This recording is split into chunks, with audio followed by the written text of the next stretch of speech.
Reggie, the baton has been passed for over a century here. We've been talking earlier about if it wasn't for the Willie Mays, the Jackie Robinson, the Reggie Jacksons, the three of us wouldn't have an opportunity to play.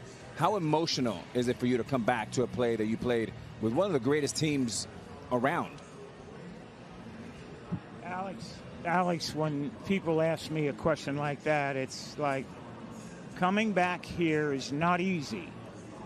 The racism that I played here, when I played here, the difficulty of going through different places where we traveled. Fortunately, I had a manager and I had players on the team that helped me get through it. But I wouldn't wish it on anybody. People said to me today, I spoke, and they said, you think you're a better person, you think you won when you played here and conquered. I said, you know, I would never want to do it again. I walked into restaurants and they would point at me and said, can't eat here. I would go to a hotel and they say, then can't stay here.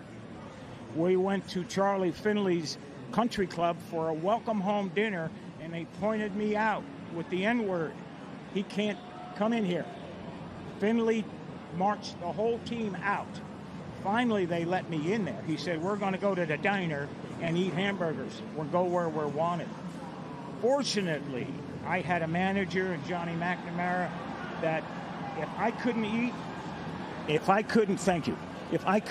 in the place, nobody would eat. We'd get food to travel. If I couldn't stay in a hotel, they'd drive to the next hotel and find a place where I could stay. Had it not been for Raleigh Fingers, Johnny McNamara, Dave Duncan, Joe and Sharon Rudy, I slept on their couch 3-4 nights a week for about a month and a half. Finally, they were threatened that they would burn our apartment complex down unless I got out.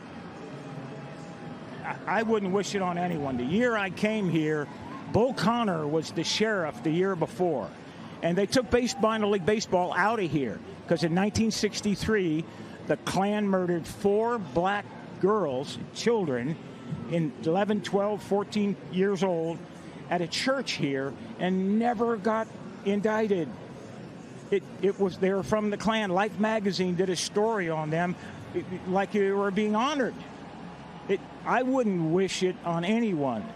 At the same time, had it not been for my white friends, had it not been for a white manager, and Rudy, Fingers, and Duncan, and Lee Myers, I would have never made it. I was too physically violent. I was ready to physically fight I'd have got killed here because I'd have beat someone's ass, and you'd have saw me in an oak tree somewhere. Reggie,